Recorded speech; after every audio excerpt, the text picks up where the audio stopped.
Bismillahirrahmanirrahim. Assalamualaikum warahmatullahi wabarakatuh. Dan salam sejahtera kepada anda semua. InsyaAllah tuan-tuan sekalian, pada pagi ini saya akan berkongsi berkenaan salah satu prinsip dalam NLP yang biasa kita dengar, iaitu tidak ada kegagalan di dalam usaha, yang ada ialah pengajaran tuan-tuan sekalian.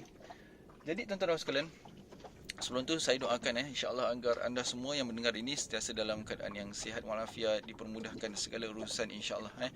Jadi tuan-tuan sekalian, program yang mana saya telah sebut tadi, iaitu program yang terdapat dalam diri manusia, iaitu tidak ada kegagalan di dalam usaha, yang ada ialah pengajaran. Jadi tuan-tuan sekalian, saya panggil itu sebagai program. Seperti mana kalau kita ada komputer, kita ada program macam-macam kan dalam tu kan. Jadi begitu juga manusia, kita ada program macam-macam. Jadi pada video kali ini, insya-Allah saya ingin berkongsi berkenaan tentang inilah program, iaitu yang ada dalam diri kita, iaitu tidak ada kegagalan dalam usaha, yang ada ialah pengajaran. Jadi tuan-tuan sekalian, salam motivasi insya-Allah, salam inspirasi daripada nelayan Selat Melaka insya-Allah. Jadi program ini yang mana saya telah sebut ini, program ini adalah satu program yang mana Allah SWT telah jadikan, Tuhan kita telah jadikan diri kita berserta dengan program ini yang sangat hebat tuan-tuan sekalian. Cuba bayangkan, cuba kita fikir bagaimana kita boleh berjalan dulu. Adakah kita lahir ke dunia ini kita terus boleh berjalan? Sudah tentu tidak. Jadi tuan-tuan sekalian, begitu juga dengan kita menunggang basikal. Adakah kita kecil-kecil kita dah pandai tunggang basikal? Tentu tidak. Tentu kita ada proses, kita jatuh bangun kita dan sebagainya. Jadi kalau boleh saya tanya lagi, berapa kali kita gagal sebelum kita berjalan, sebelum kita mampu berjalan? Ataupun berapa kali kita gagal sebelum kita mampu untuk menunggang basikal? 2 kali? Mungkin ada yang 20 kali, mungkin di kalangan anda yang 30 kali. Banyak kali tentunya. Jadi tuan-tuan sekalian, kita boleh tengok adik kita, anak saudara kita, atau siapa-siapa yang masih kecil yang mula bertatih dan ingin berjalan. Tuan-tuan sekalian, tidak sedikit percubaan yang dilakukan oleh mereka, termasuk kita dulu waktu kecil, untuk berjaya berjalan dan juga menunggang basikal. Dan setiap kali kalau jatuh, tentunya mula-mula mungkin akan nangis, kemudian akan berhenti sekejap, kemudian tak akan putus asa, akan cuba lagi. Jadi tuan-tuan sekalian, manusia memang Allah SWT telah bekalkan dengan program ini, iaitu tidak ada kegagalan di dalam usaha, yang ada adalah pengajaran. Setiap kali si kecil si anak tidak berjaya berjalan, dia akan meneliti apakah pengajaran, tanpa sedar ataupun sedar ke kan, di sebalik kesakitan yang telah berlaku, yang telah dia alami, jatuh, bangun dan sebagainya. Begitu juga ketika kita sedang belajar mengayuh basikal juga. Setiap kali kita jatuh, kita akan meneliti dan mempelajari pengajaran daripada kegagalan tersebut, yang menyebabkan akhirnya bila kita mempelajari daripada kegagalan tersebut, boleh kita akhirnya menunggang basikal, berjalan dan sebagainya. Jadi tuan-tuan sekalian, mari kita ambil satu kisah pengajaran atau hikmah daripada Thomas Alva Edison.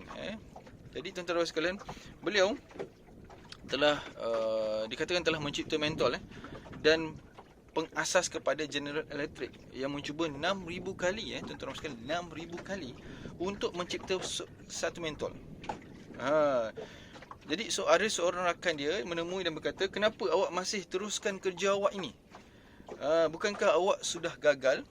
Sudah gagal sebanyak 6,000 kali."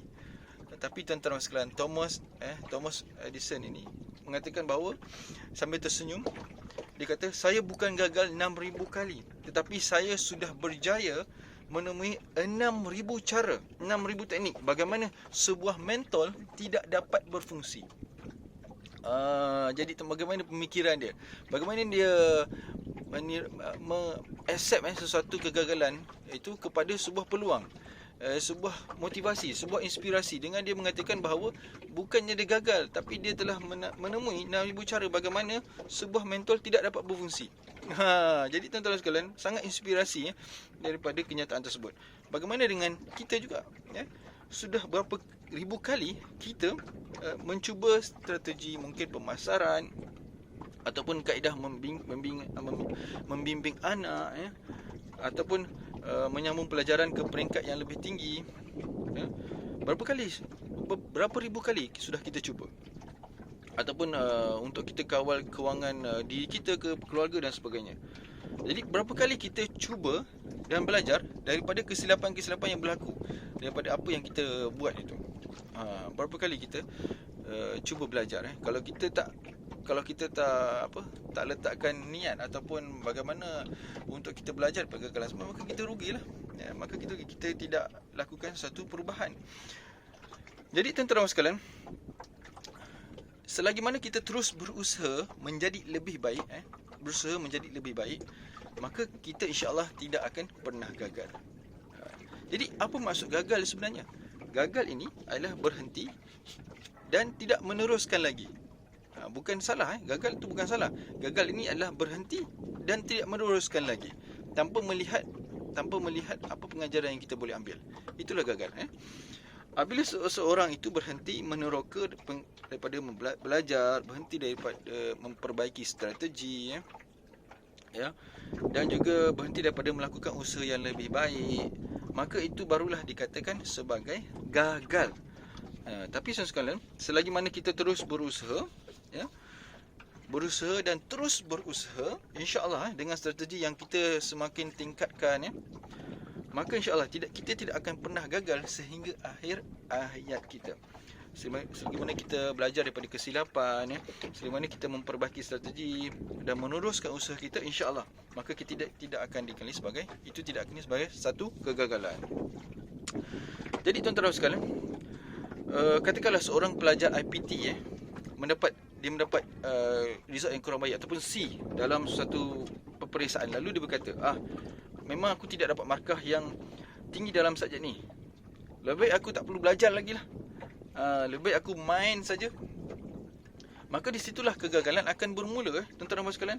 Ia bermula apabila dia berputus asa dengan menerima saja kelemahan yang dia ada.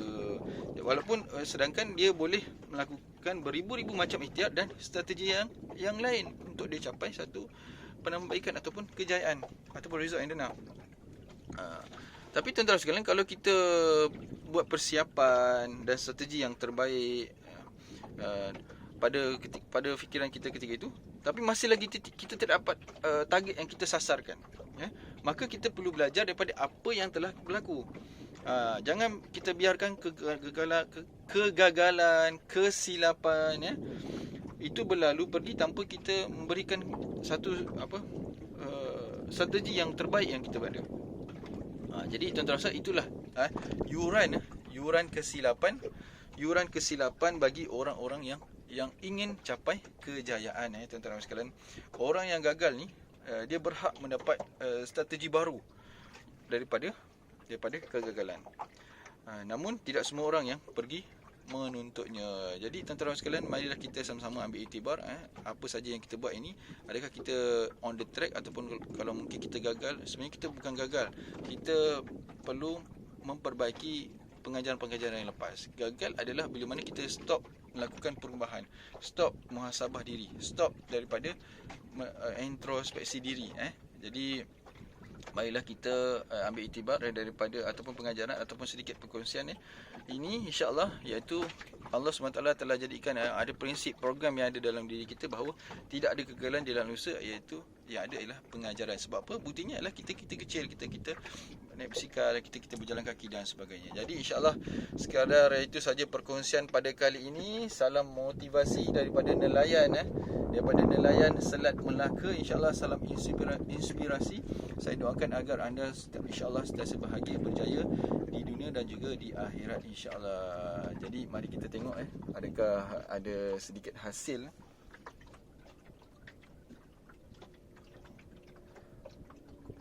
Okey.